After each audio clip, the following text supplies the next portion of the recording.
What's up, heathens? How y'all doing? I'm the Godless Engineer, and I critically analyze apologist claims to give you the best arguments and information so that you can stand up and use your voice. Today's video is from the line. We're going to be hearing from a caller that's decided to call in and try to prove either God to us or some other kind of crazy idea. So, if you want to fuck around and find out how crazy this call gets, then please stay tuned. All right, and we have another theist calling. Let me see where he is. Yeah, we got a couple in the queue. Mike. We got Mike. Mike, can you hear us? Yep, I can hear you fine. I'm ready for how you doing? Call. So how are you? Oh yeah, I'm good. I'm good, man. I'm good. So let's just get to the topic. So I forgot her name, but she was with Matt, and she said that Genesis 1:6 talks about a physical firmament. But when you actually look at the Hebrew term and how it's used throughout the Bible, it's always talking about the skies, like a physical skies. And even it is if a physical sky. That's the weird thing. Sky. It's a solid sky. Mm-hmm. I mean, I guess a cloud could be a solid sky. I mean, no, hurricane. We're talking about a dome. We're talking about a solid dome. If the Bible is interpreted literally, hold on. I'm gonna let you finish. No, I'm gonna let you finish. Well, you have to. It doesn't describe the firmament all in one place. You have to jump around in the Bible a little bit to find it. But the Bible does describe a solid, what is normally taken to be a domicile, like a dome with windows in it, where the water above the firmament, there's windows in the solid dome of the sky that open up to let the rain in, and that the firmament, if you stand at the base of the firmament, I forget what part of the Bible that is, but it talks about it looking like molten glass. Yeah, it's very much like a crystal dome. Okay, so Rakua, or excuse me, mirrored glass. Okay, cool. Rakua is used in 4 books of the Bible. It's used in Genesis. It's used in Songs. It's used in I forgot the third one. But every time it's used, it's talking about the skies. It's talking about the heavens. And even if you take Genesis 1:6 literally, it was only over the waters. So I don't know. Is the firmament only... Let me ask you this. With the Tower of Babel, what exactly were they fucking doing there? They were trying to build a... Well, first of all, they were doing a project that shows malice, that shows pride.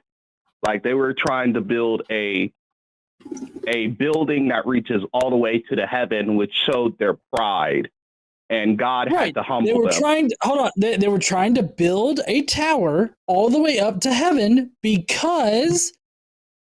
Why were they doing this? Were they doing this to get to the International Space Station?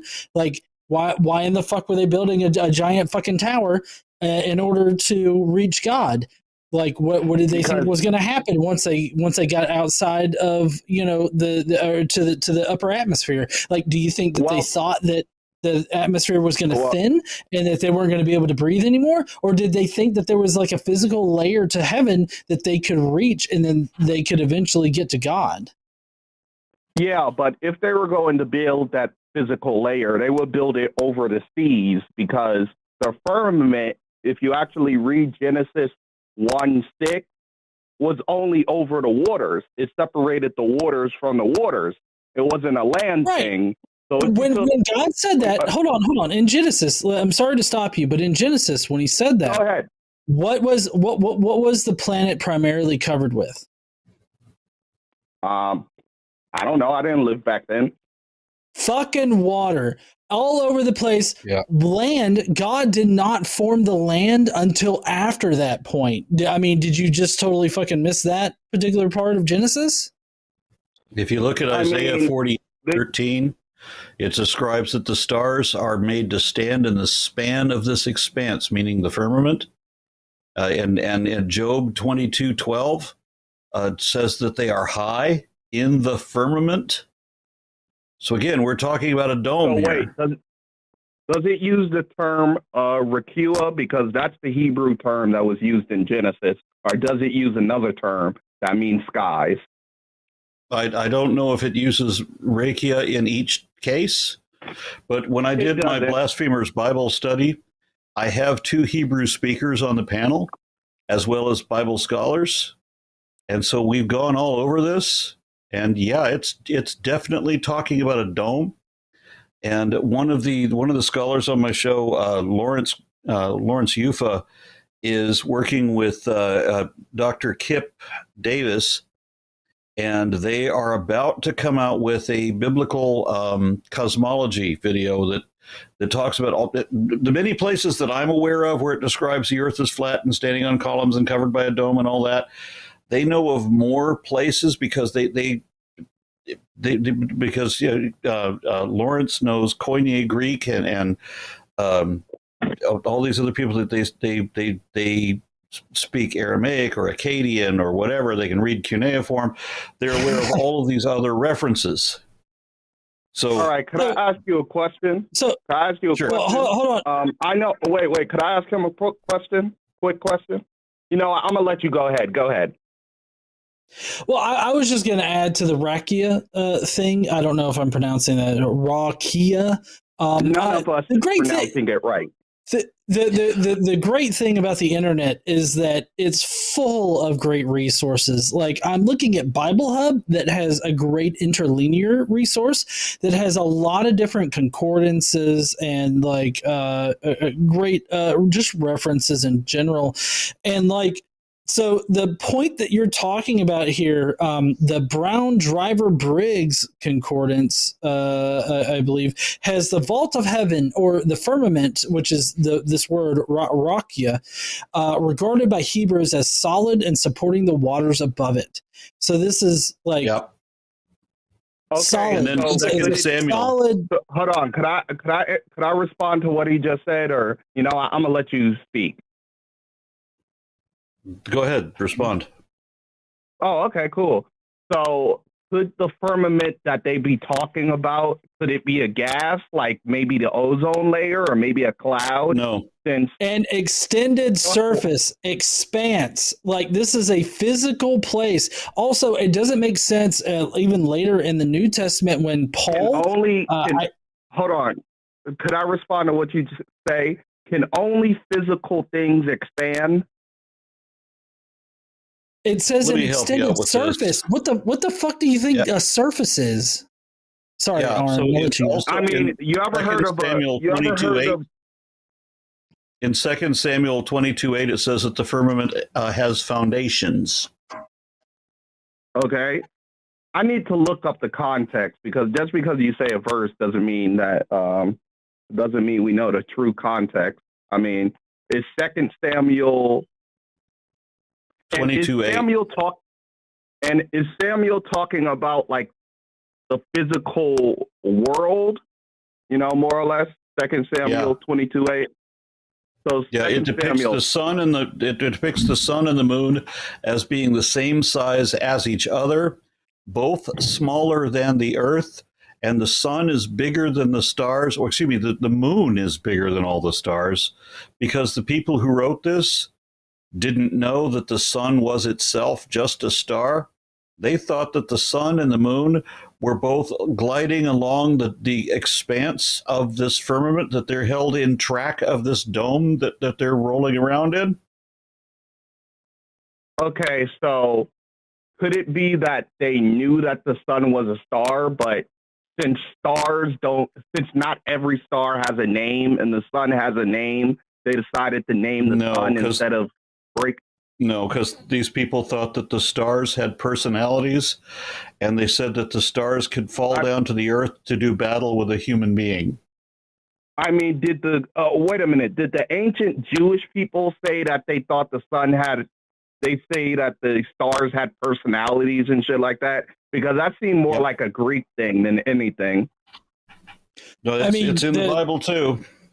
Right, because the Bible is influenced by Greek thought. Can I respond to what he just said? Where does it say that the stars have personalities and it falls down to do battle on Earth? Please provide the verse. I'm waiting. Give me 1 second. Okay, you can take all the time you need. Yeah, so in Matthew 24:29, it says that the stars can fall from the sky. And then in Daniel 8:10, it says that people can stomp on them. Hold on. Could you go back to Matthew 28. Matthew 24:29.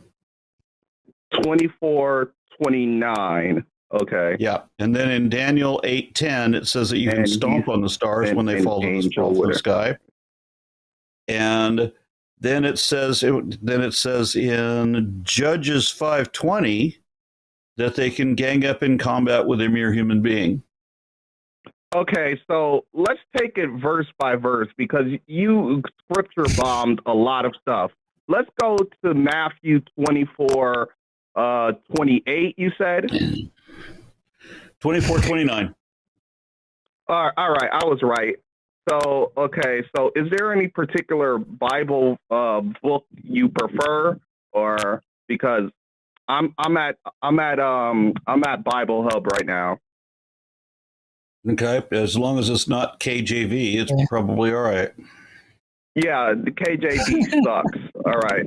Yeah, KJV is horrible. They're fucking horrible. And you know what? The funny thing is, King James was a bisexual, and it's hilarious that all these. No, I just find it ironic that all the people who are anti-gay use King James when King James was an open bisexual. Okay. Don't you think that's a little funny? I mean, believers are nothing if not ironic. Yep. Yes, they are. Well, okay, so I'm gonna use New International Version. Is that okay? Sure. Sure. Okay. Immediately after the stress of those days, the sun will be darkened and the moon will not give light. The stars will fall from the heavens and the heavenly bodies be shooken. Okay, so I don't really see. Okay, stars will fall from heavens. I mean, do you not believe that stars can be meteors or? No, stars cannot be meteors. I think they were quite literal with their words. Pardon me? I think that they were literal with their words. Yeah, stars are, even the tiniest star is still bigger than the Earth. So the notion of a star falling to the Earth is ridiculous. Hold on. There isn't a star that's smaller than the Earth. All stars are bigger than the Earth. Yeah, and they also have more gravity, and it would be ridiculous to imagine a star falling to the Earth in any context. A star, the tiniest star imaginable, even if it was smaller than the Earth, if a star fell to the Earth, that would be the last thing that ever happened on the Earth. Yeah, it would be. It's called the apocalypse. I mean, this is apocalyptic. Like, if the sun darkens, then everything on Earth would die. And if the moon stops showing light, then, of course, that's our second light source, so everything on Earth would die. I mean, which technically it's not a light source. It's only reflecting light from the sun, so they didn't know that either. I mean, then Job 37:18 says, "Hast thou stretched out the heavens, which are strong, and as molten glass?" Okay. Which in other translations will call it mirrored glass. Okay, so the heavens, that's talking about outer space. No, it isn't. How do you know it's not? Not to them. Because the Earth that they depicted was a flat disk divided into 4 sections, quadrants, sometimes mistranslated as corners, but it's going north, south, east, west. So what? A disk. Yeah, these are directions. Erected upon what? These are directions, north, south, east, right. west. The 4 corners are directions. Right. That's exactly right. The four So it's not quadrants. literal. So it is literal, but it's mistranslated as corners. When the Bible says the four Okay, corners so- of the earth, it means the four quadrants of the earth. So So you would have the you flat think disk.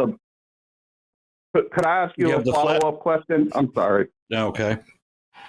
Okay, so would you think a more accurate translations of, instead of corners, it would be directions? No, because it's divided Okay. into four quadrants. Okay. You take a even circle, if- you draw a plus sign through the middle of it. Okay. That's your north, even south, east, if- west. Okay, even if they thought the world was flat, it wouldn't have a corner because for it to have a corner, Right. it That's would why have it's to a have a point. mistranslation. That's why instead of being corners, it's more correct to say quadrants. Okay, so I guess ovals have quadrants. If you have a flat disk and you draw a plus sign in the middle of it, right? Now you have the northwest corner, the northeast corner, the southwest corner, the southeast corner, or quadrant, rather. Yeah, so hold on. I feel Mike. I feel like you're being anachronistic about your interpretation here. You're importing modern knowledge into these ancient texts, and you're claiming that they understood things better than they actually did. Not. Yeah, if you read the rest of Job, it is clear that God didn't know what the fuck. God had no idea how anything worked.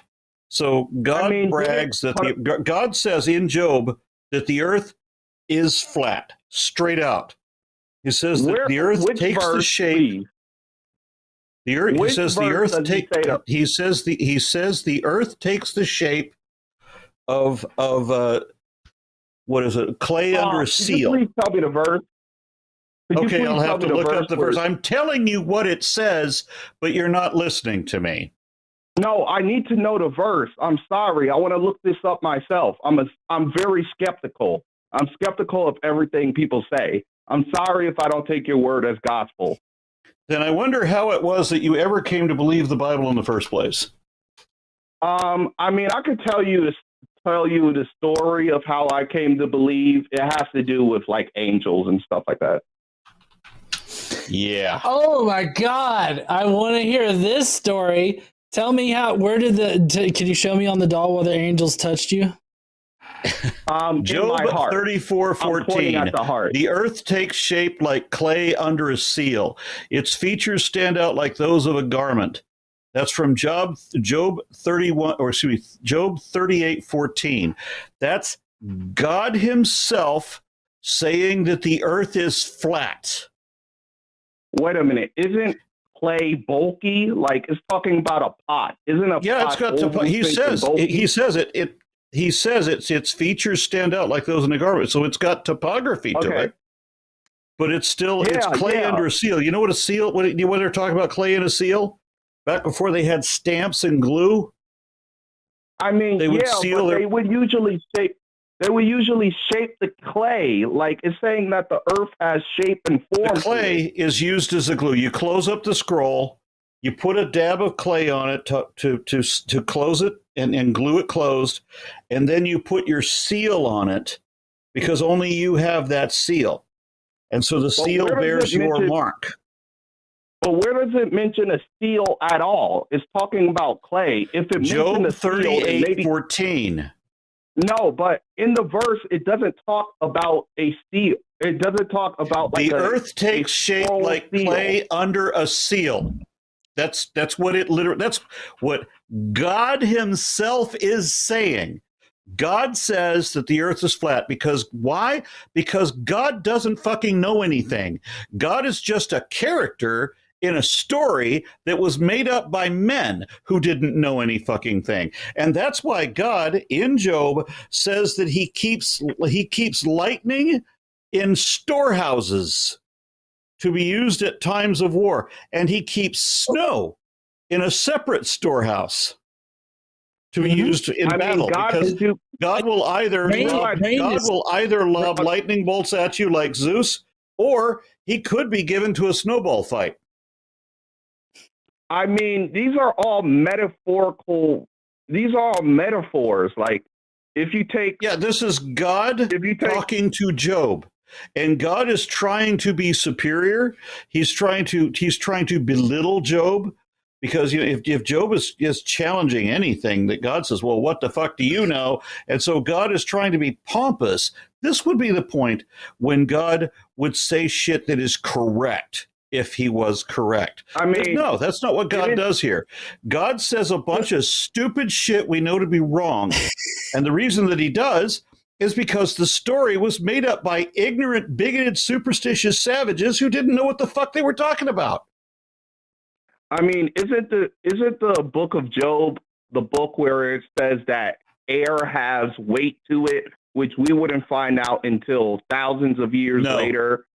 I mean, no. That the problem is they didn't know what air is. That's why we believe that we have spirits now. Right. I'm wondering, do you know what anachronistic means? Do you know what that word means? Like something that has to do with association?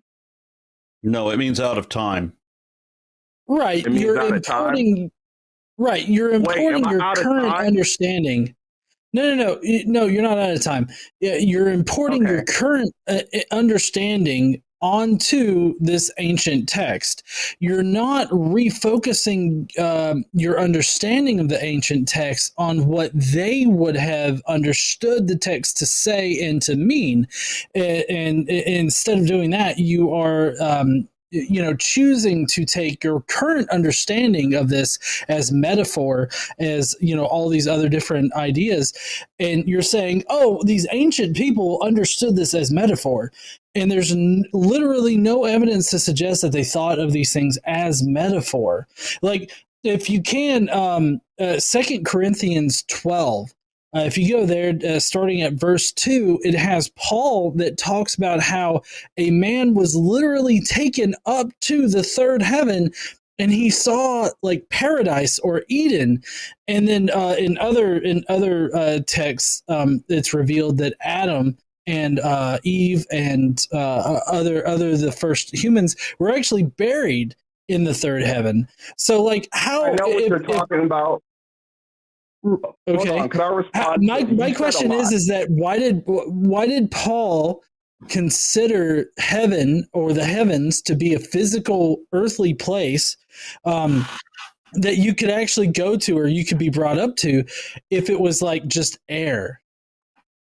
Well, God can do anything, so he can bring flesh into the spirit world like he did with Enoch and Elijah.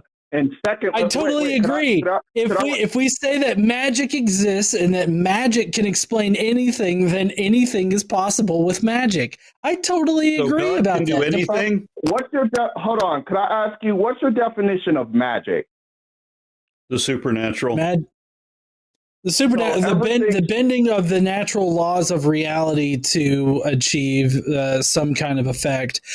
The point is that it bends or it breaks the rules of nature as we perceive them. Magic and miracle have essentially the same definition. If you look up both words in any, get a handful of dictionaries, Google a handful of different dictionaries, look up the definitions of magic and miracle. They're the same thing. So the only difference is it. So when people say you have I'm trying to, you're magic on the field, they're saying that you're a miracle? Yeah, kind of. Or you have a magic when it comes to attracting ladies. They're saying you have a miracle when it comes to attracting ladies? Kind of. I'm saying Wingardium Bullshitiosa. Yeah. Wait, I'm trying to So when Gandalf utters an incantation and his staff lights up to illuminate the room, or when Hermione dispels all the evil spirits by uttering her incantation and wielding her wand, or if you use a talisman where the enchantment is encased in the talisman, or if you do like the Bible says, the Bible has all kinds of magic throughout it. It's got curses, which are a negative enchantment. It's got blessings, which are a positive enchantment. It's got necromancy, which is revival of the dead. And it's got water bending, amusingly, right? A couple of different places. And then there's an elemental spell being performed in Leviticus 14 that actually does involve a wand, but it also involves all of the elements. The reason it's an elemental spell is because if you look at the pentacle, if you look at the 5 points of a pentacle, what are each of the things on there? There's earth, wind, fire, life. And so all of these elements are integrated into the spell that's being used to cure scabies or leprosy or whatever spell they were casting. So, and that's when you have to. That's when you have to do the blood. You have to sacrifice a bird and dip the wand in the blood of the dead bird, and then use the wand to sprinkle the blood all over the walls of the house, whatever. And then you sprinkle the blood onto a live bird, and you release the live bird into a field so that now you've incorporated air. Now, all of this has to be you have to run running water into an earthenware bowl. So you've got water, wind, earth, and then of course life, right? Which is the fifth element. Regardless whether you've seen that Milla Jovovich movie or not. Yes, I love magic. I love magic. I know a few Haitians, but can you give me like a definition? I know. Wait. We mentioned magic, and you're like, I love Haitians. Like that's a weird like pivot there. Haitians, like I love Haitians. What are you talking about? Haitians practice voodoo. They're very much into magic and spells and stuff like that. Now, as a Christian, are practice Christians. Transfiguration. Yeah, so are Christians. Christians love to eat human flesh and then drink the blood. I mean, it's only Catholics that believe in a literal transfiguration, like the cracker turns into flesh. Transubstantiation. Yes, I used the wrong word. Sorry. Transubstantiation. Oh gosh, we're all fucking up these words, man. But yes, it's only Catholics who believe in like the cracker turning into flesh and the wine turning into blood. But and then there was that one, the ones where I mentioned the necromancy. There was one of those cases of necromancy. Is my favorite one. Is the army of the dead? What was that? Was that Ezekiel, where somebody revives an army of the dead in a total zombie scene? I swear that. Yeah, you're talking about when Ezekiel. Aaron, I'm having trouble distinguishing between Ezekiel and Matthew right now. So. Yeah, one of those has an army of the dead. Yeah, both of them have where somebody's just brought about the Deadites. Yeah, both of them have the army of the dead. Matthew has the army of the saints, and Ezekiel has the army of the bones, where he sings. Oh, you want to know something interesting about that? It was Ezekiel 37:10. Right. The only reason why that exists in Ezekiel is because the Jews were in exile and they were exposed to Zoroastrianism. And so that's the reason why those types of stories were in Ezekiel. So think the Zoroastrians. Most of the books written about Zoroastrianism was written after the Jewish people. No, it wasn't. Citation fucking needed. Yeah. Citation fucking needed. The Avestas of Zarathustra. The Avestas of Zarathustra are contextually dated to 600 BCE, and that's when the oldest books of the Bible appear, like Amos and Hosea. But the books you're talking about, like with Genesis and such, those are post-exilic, so they were centuries later. Yep. I mean the oldest manuscripts may go back to post-exilic, but that's because it's hard to keep books over 4,000 years old.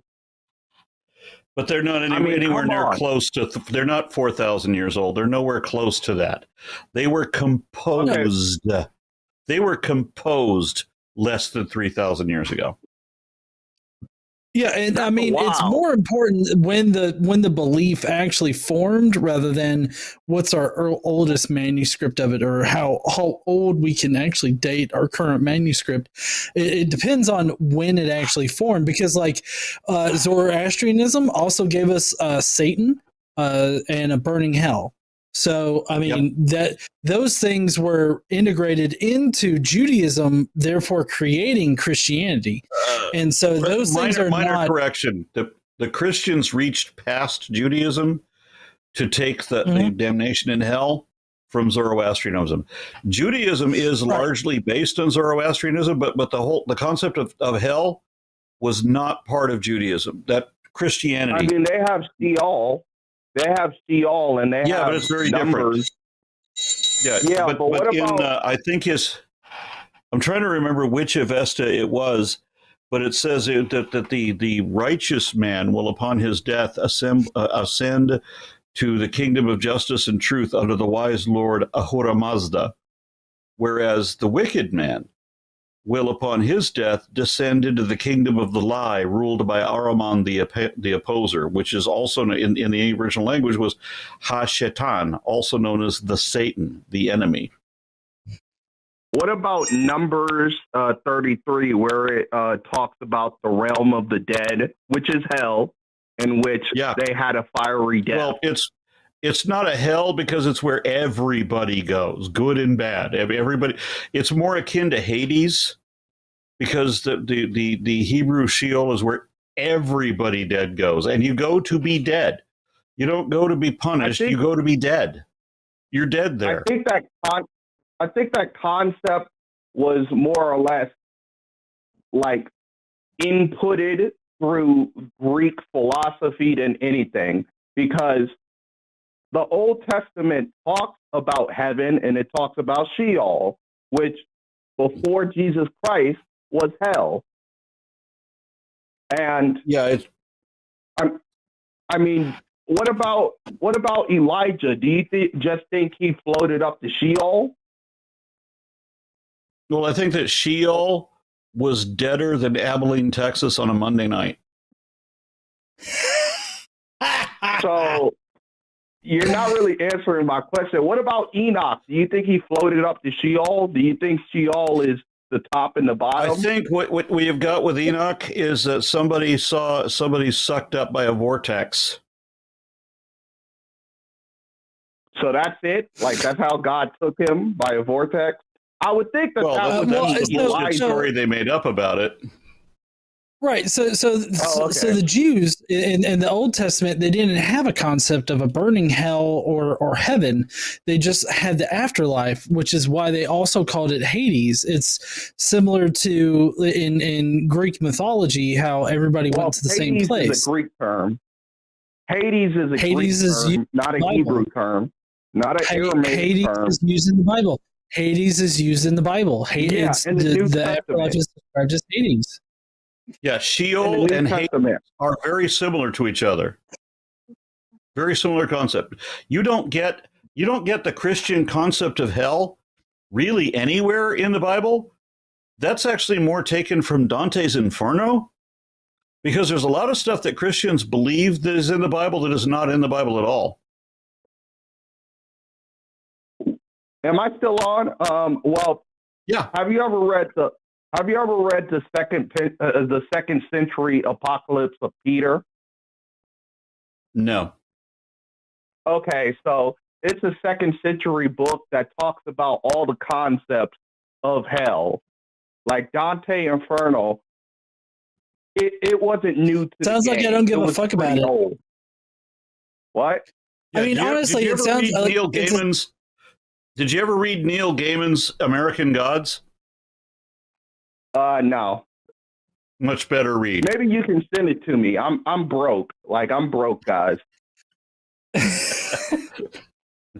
Like, you need to y'all need to give to my Cash App, man. Yeah, if I weren't broke myself, which, by the way, patreon.com/ARONRA. I need all the help I can fucking get. Me too. Struggle for me. Me too. I mean, I don't need money, but at the same time, I'm not going to give you money for whatever you're trying to push here. I'm also not seeing this burning hell thing in Numbers 33. Is that the number correct chapter? 16? It's number 1633, and Oh, okay, 1633. You said 33, and so like I was so confused. Okay, yeah, Numbers you kind of like 1630. Nope, you said the wrong thing, so I went to the thing that you said. Let's see, Numbers 1633. They went down alive into the realm of the dead with everything they owned. The earth closed over them, and they perished and were gone from the community. At their cries, this is verse 34, at their cries, all the Israelites around them fled, shouting, "The earth is going to swallow us too!" And I told you, Sheol is the land of the dead. You go there to be dead. Right. So 35 mentions fire. It says, and fire came out from the Lord and consumed the 250 men who were offering the incense. So that's the Lord being the fire. That's not Sheol or the afterlife being the fire. I mean the hell is the Lord's fire. Hell. I mean, this is stuff, right, and that's imported from Zoroastrianism. So, I mean, wait. So Zoroastrianism has its own hell, right? Yeah, they were the ones that invented the concept of hell. No, what is it called? They invented hell as a punishment for. They invented hell as a punishment for good and evil. Whereas the sad thing is that the subsequent religions that have adopted that, specifically Christianity and Islam, they kind of missed the whole point, because in Zoroastrianism, you go to hell for being a bad person. But in Christianity and Islam both, you go to hell not for being bad, but for not believing. Not believing impossible nonsense for no good reason when told to you by liars that you cannot trust. That's what you go to hell for in both of those religions. Well, non-belief is an action. You can't believe in Jesus Christ and then turn around and rape people or murder people. Well, why are so many of the rapists Christians? Because Christians. Why is it that the most extremely religious, statistically? Why is it that, well, hold on a minute. Why is it that the most statistically, the more religious you are, the more and younger victims of sexual abuse you have, statistically? Citation needed. Is it like a Catholic Church thing or what? No. It's all, you know what the difference between the Catholic and the Protestant clergy is? You know how to tell the difference between Catholic and Protestant clergy? By which gender of children they molest. Oh, so Catholics molest boys and Protestants molest girls? Yep. Go see your youth pastor. How do you feel? See how many 16-year-old girlfriends he has. Too many? Too many is your answer? Like, this is not the flex that you think it is. I mean, one is too many. And 16 is legal in my state. Oh, that makes it so much fucking better. Red flag. I wish I had a red flag crop here, because this is like red flag. 16's legal, so. Yeah, this is a fun conversation. Yeah, y'all. So tell me more about tell me about objective morality now. Can I ask you a question?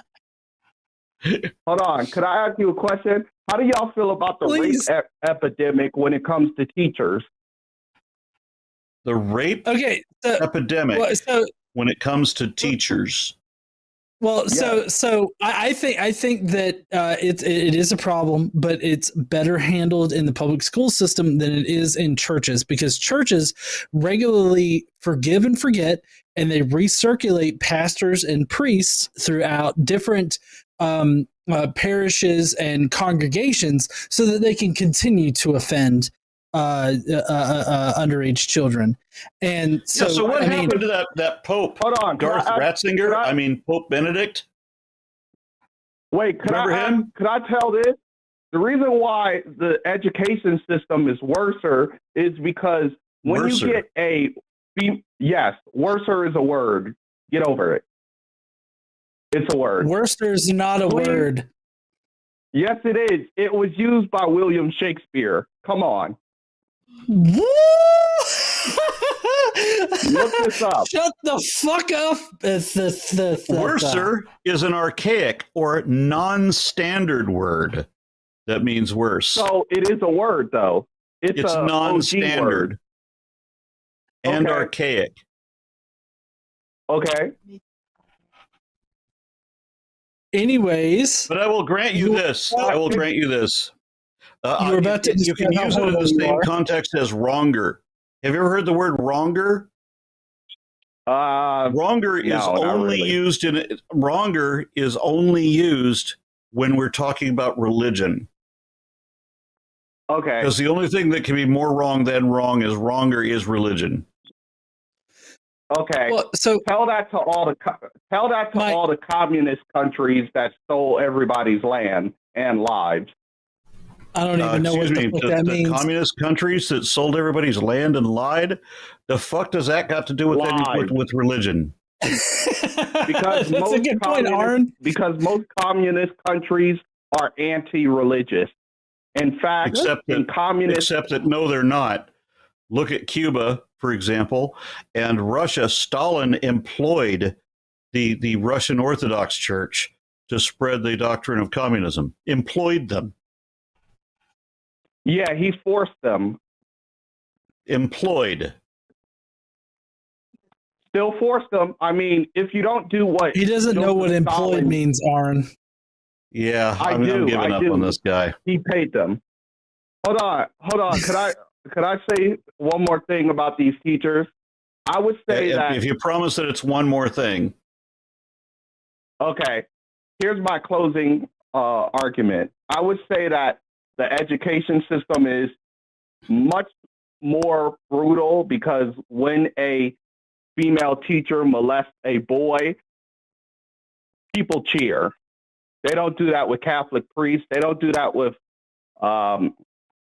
Protestants. They don't do that with anybody. And I'm done. Okay. So I just had to push back against this because in the public school system, like, I get it that the mainstream media, the media in general, represents them differently when it's a underage girl versus an underage boy. Like, I get that. I'm totally with you on that particular point. But the whole idea that the Catholic Church or the Protestant churches out there, those communities, don't provide a worse situation than public schools is just fucking insane to me, because the public school system holds people accountable for their heinous actions. They do not purposefully circulate. Hold on, I'm not done. They don't purposefully circulate teachers throughout the school systems. They prosecute them. They don't. No. I mean, I would need a fucking citation for that. But for the Protestant and Catholic churches, they regularly forgive and forget. They circulate these pastors throughout different pastors, priests, whatever. They circulate them throughout these church communities, and they think that just because they've reconciled with God that they're fine and that they won't offend again, but they do. And with public school teachers, it's not like, and I know this because here in Alabama, there are churches that advocate for these kinds of situations being handled internally rather than externally by the police. Public schools, they don't have that kind of dogma attached to it. They report people to the police. They handle people through the secular government that we have. And so that means that these people are held accountable for their actions. In churches, you don't have that. You have forgive and forget policies. You have recirculation of pedophiles throughout these church communities. So just representing these two things as the exact same thing is just woefully misinformed. informed, and it just shows that you have a blind spot for religion and you want to focus on everybody else other than your own fucking congregation. So how about you actually focus on your own fucking community? I don't give a shit. Focus on your own fucking community. Oh, okay. Focus on your own. When we point out a problem, we point out a problem with religion, wherever the rapist when is. we point out a problem with religion, you try to do a whataboutism to shift somehow over to communism. To try to what about atheism? Atheism does bad things too. No, admit your own shit before trying to point a finger at somebody else. Okay, I'll admit it. I'll admit it. A lot of religious establishments have a problem, or at least they did in the 80s and 90s, and maybe on. How about name one that doesn't have a significant problem right now? And that hasn't always had a significant problem. It wasn't always evil. Always evil. A religion that wasn't always evil? Yeah. Do it have to be a Protestant religion or what? I mean, what about Protestantism is a religion by itself. We could take Christianity as a religion. We can subdivide Christianity into Catholicism and Protestantism, and you can also make some subsets into Mormonism and such. I would argue that all three variants have always been evil. Always.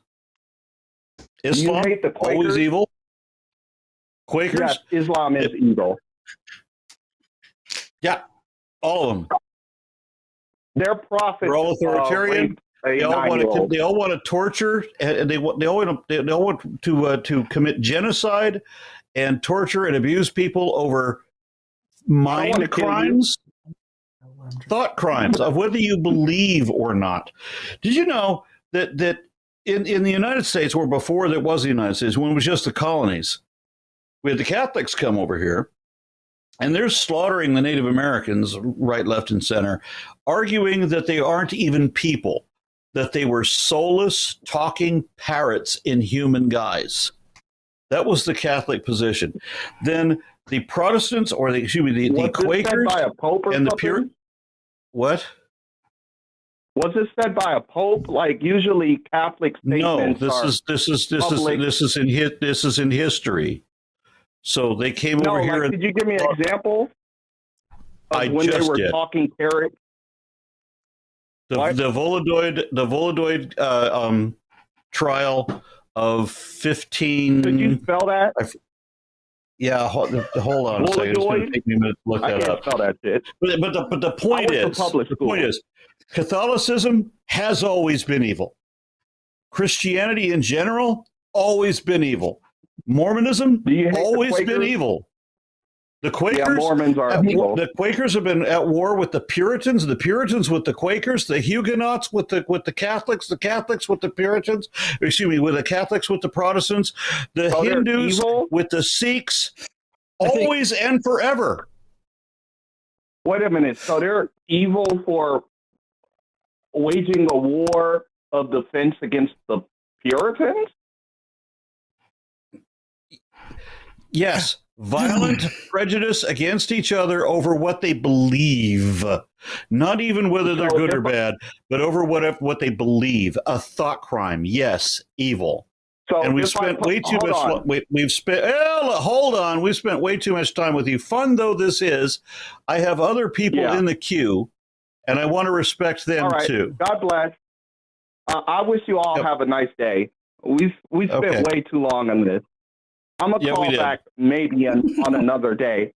God bless you. Okay. I tried to save y'all, but it looked like it didn't work. Save us from fucking what? Anyway, never mind. You remember that a blessing. You remember that a blessing is a magical enchantment with positive effects, right?